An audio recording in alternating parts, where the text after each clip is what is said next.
My dear friends, would you believe that neglecting to keep in close contact with people who are important to you is as dangerous to your health as hypertension, obesity, or a pack-a-day cigarette habit? Let me repeat that. Neglecting to keep in close contact with people who are important to you is as dangerous to your health as hypertension, obesity, or a pack-a-day cigarette habit. This is just one of many findings in The Village Effect, an award-winning book by developmental psychologist Susan Pinker. Dr. Pinker combines the field of social neuroscience with mesmerizing human stories and shows how from birth to death, we are hardwired to connect, not with phones or screens, but with other human beings. Human connection is so paramount, she found, that face-to-face contact in community not only can heal us and help us find joy, it can actually extend our lives. Listen to her finding on the effect parents' reassurances have on children about school, tests, and other things. Not surprisingly, the greatest effect came from face-to-face parent-child interaction. Less effect came from a phone call. Turns out, a text message made practically no effect on the child. In other words, it was just as good as saying nothing. We can all do a better job talking directly to the people we love instead of thinking that a text is the same thing. Television, computers, and our phones are harmful, Dr. Pinker contends, not because of what they do themselves, but because of what they replace: meaningful interactions with other human beings. Sounds simplistic, I know, to say that human communication best takes place in person, but it's getting more serious, my friends, as we enter 5780 with a record number of kids and adults sleeping with their phones. We don't want to go back to the old days without 5G or new technologies. But on this New Year's Day, we may want to think about this subject more deeply for our own well-being if we care about human health and happiness, even extending our lives. One factor which explains why women generally live longer than men, for instance, is that women tend to prioritize bonding with others more than men do. When my dad predeceased my mom 13 years ago, she joined the Widows Club in Naples, Florida. I remember checking in with Mom one night after she had just returned from making a Shiva call to a bereaved husband of a friend. My mother spoke of the many widows who were bringing food to the recently widowed guy. They're called the casserole ladies. As these older women approached Seymour with their dish, most had the same one question as if they were interviewing The Bachelor. The question was not, can you drive, but rather, Seymour, can you drive at night? Did you know that single and divorced men die prematurely at a rate 250% higher than men in committed relationships? It doesn't matter whether you are straight or gay or how old you are. 5G has us wired, but not connected humanly. Our prayer book has always taught that Torah can lengthen our days, le'orech yamim. Now we know that people in your life can too.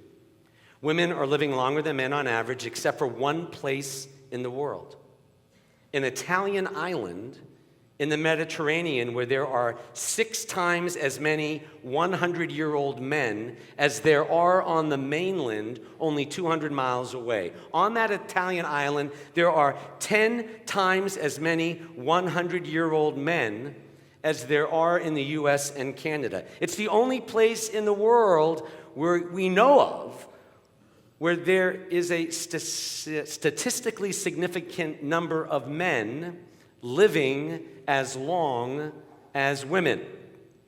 What Dr. Pinker found from interviewing a grumpy 101-year-old man is that you don't even have to be a positive person to live a long life. This grumpy guy named Giovanni's key to longevity was that he had an extended group of nieces, family surrounding him, and his priest and grocer living next door. The village he lived in made it impossible for Giovanni to live a solitary life.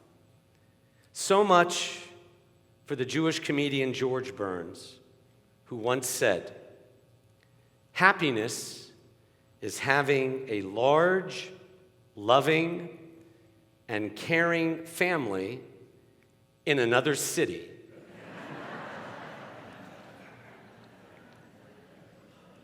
What I found most amazing among the tens of thousands of people analyzed is that what got people to age 100, stratifying for genes, is not what you might think.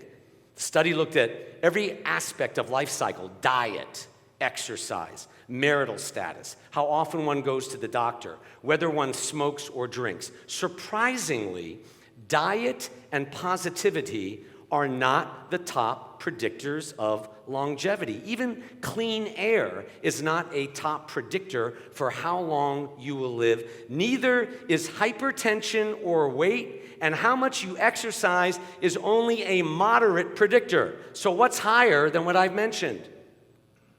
If you've had a cardiac event and rehabbed, that is a higher predictor. Next is if you have had a flu vaccine. That's higher than doing exercise, so get your flu shot. Whether you drink lots of alcohol and quit is next. So too is whether you quit smoking. But none of the above were the top 2 predictors. The top 2 predictors of longevity and happiness are whether or not you have clutch people in your life, people you can call on for a loan if you need money, people who will call the doctor if you're not feeling well, or take you to the doctor and sit with you if you're in a crisis. And the other top predictor is how much you interact with people throughout your day. This doesn't mean having lots of social friends if you're a borderline introvert like me, who is very content being alone with a good book. The study found that even simple interactions that aren't strong bonds matter a heck of a lot. Like, do you talk to the barista who every day makes your coffee at Ugly Mug or Starbucks?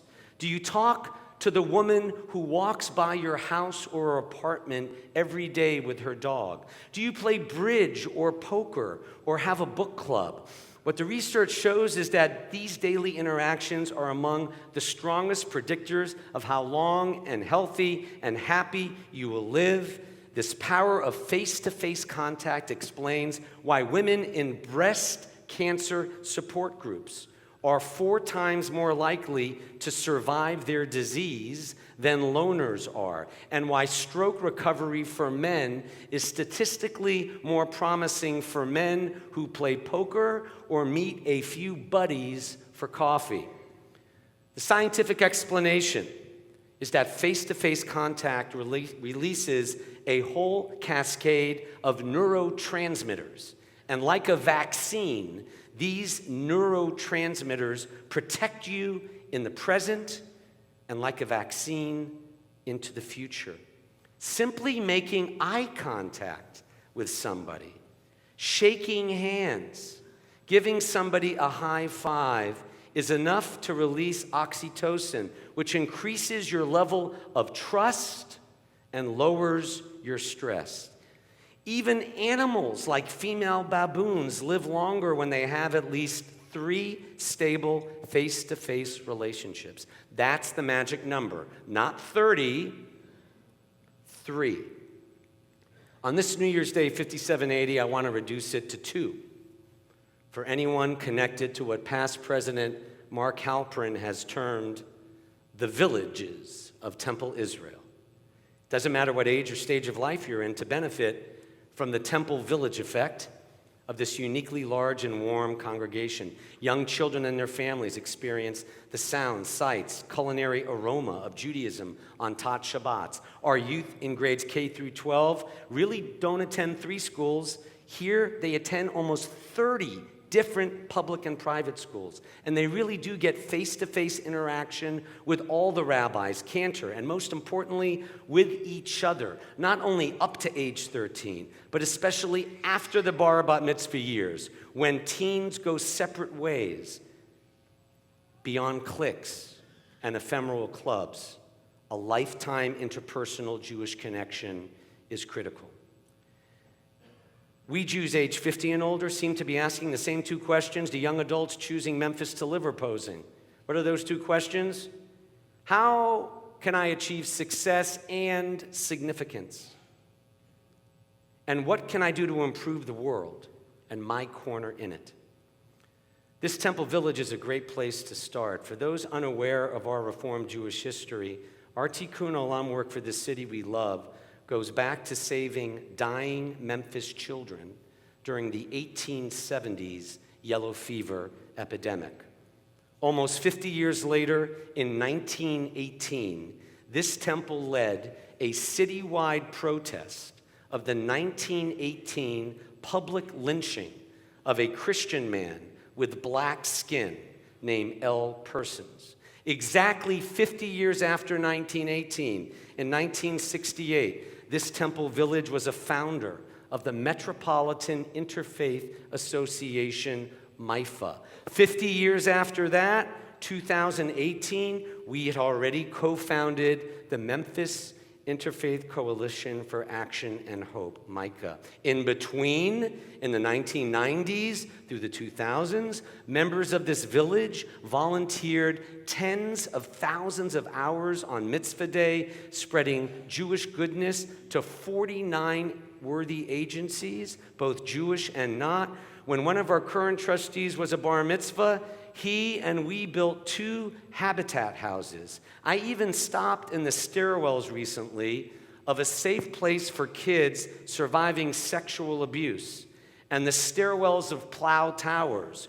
Both places were beautified by art painted by several of you in the congregation and on the bima, all under the same Temple Village banner. But unlike that village, on an island in the Mediterranean, we are not isolated. We are central to the heart of this city, and my friends, many of you don't know this because we don't advertise it like we should. We're central to the future of the National Reform Movement.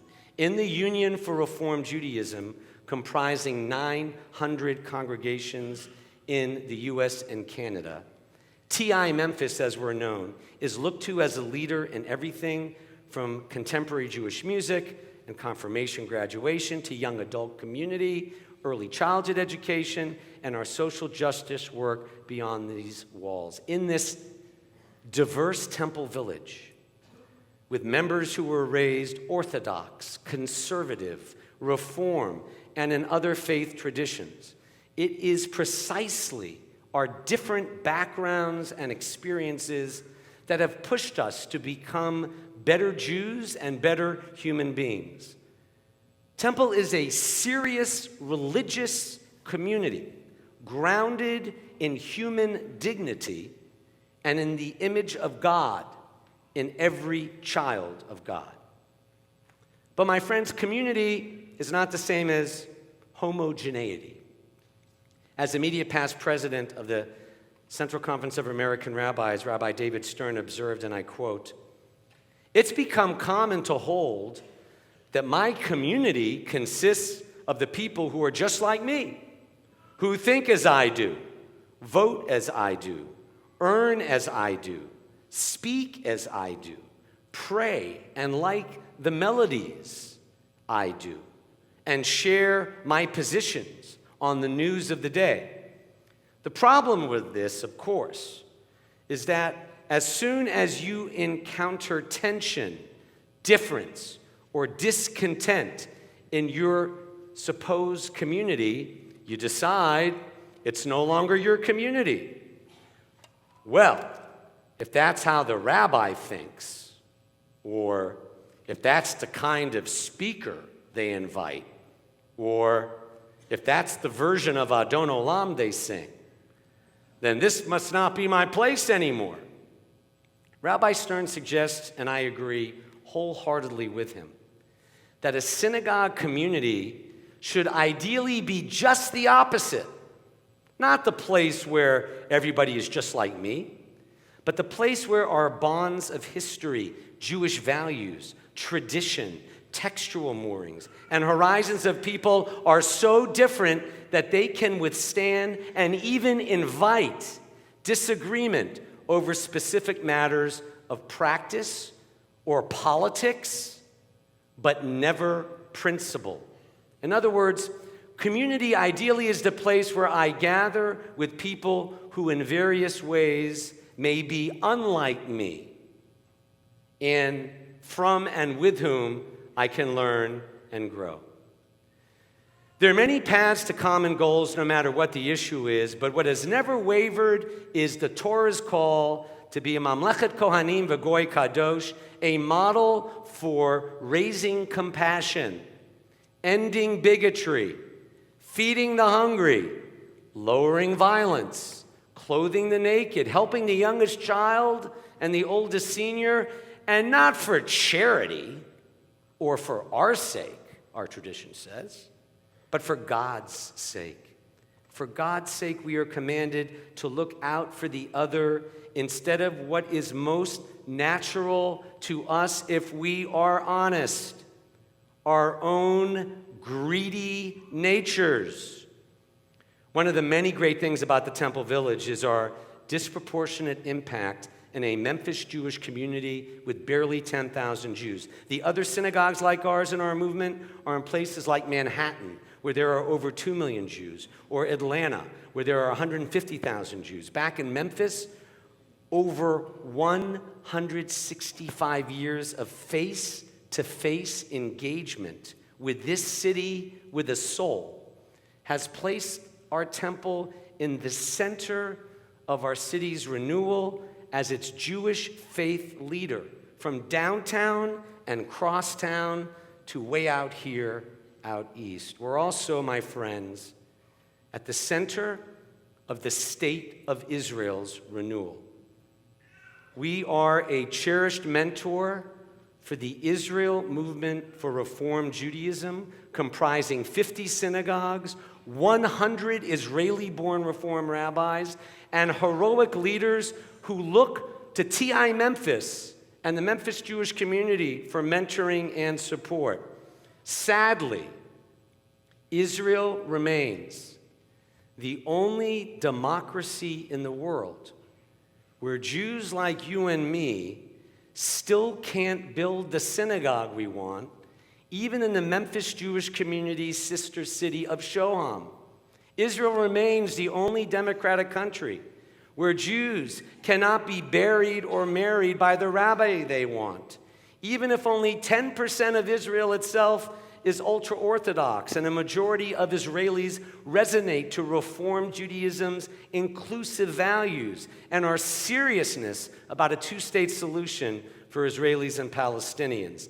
Despite the horrendous and outrageous portrayal of Reform Jews on highway billboards and actual death threats against Israeli Reform Jewish leaders who are close friends of ours. Our Israeli brothers and sisters remain undeterred about the religious expression of Judaism they practice in Jerusalem, and we're practicing right now in Memphis. Much is not right inside Israel, which is why the Israel movement for Reform Judaism, led by a few understated heroes, merits greater awareness throughout the Jewish world, despite paltry support from the American Jewish community as a whole, and despite lacking the $500 million the so-called Chief Rabbinate of Israel receives from the government. This indigenous and courageous group of leaders of the Israel movement for Reform Judaism refuses to be complicit and refuses to be played. They really are working wonders to advance religious freedom and secure equal status for women and men, for all streams of Judaism in the Jewish state. And they also look to us, this Temple Village, and to Jews of any denomination who have the courage to speak up and the conviction to remake the Jewish state into what Israel is supposed to be, a state for all Jews, grounded in the values enumerated in Israel's Declaration of Independence, guaranteeing freedom, justice, peace, and ensuring complete equality of social, political, and religious rights to all its inhabitants, as envisaged by the prophets of Israel. Our worldwide Reform Jewish Village, it's not on an island in the Mediterranean. It accepts all Jews as Jews and defends human dignity for all people. As my Israeli Reform rabbinic classmate, dear friend, and HUC provost and professor Michael Marmer puts it, quote, "Being Jewish is not meant to be an alternative to being a person. Being Jewish is a way, a beautiful, galling, rich, flawed, and rooted way of being human in community. What this means for me is that emphasizing my impassioned Jewish soul does not permit me to care less about the city of Memphis or to care less about the state of religious inequality in Israel or the state of our planet. To the contrary, it is because of my religious practice as a Reformed Jew and involvement in this Temple Village that I am invited to care more. So regardless of our genes, let's extend our lives more meaningfully through human connection to one another, to our movement in Israel, and to this historic synagogue with a contemporary spirit, whatever form that connection takes. My prayer for you as I close, my prayer for your family is a Shana Tova, a healthier, happier, and better year, not just for ourselves, but especially for someone else. Only then will we have fulfilled what the Torah commands each of us to do this new year and every year. And let us say,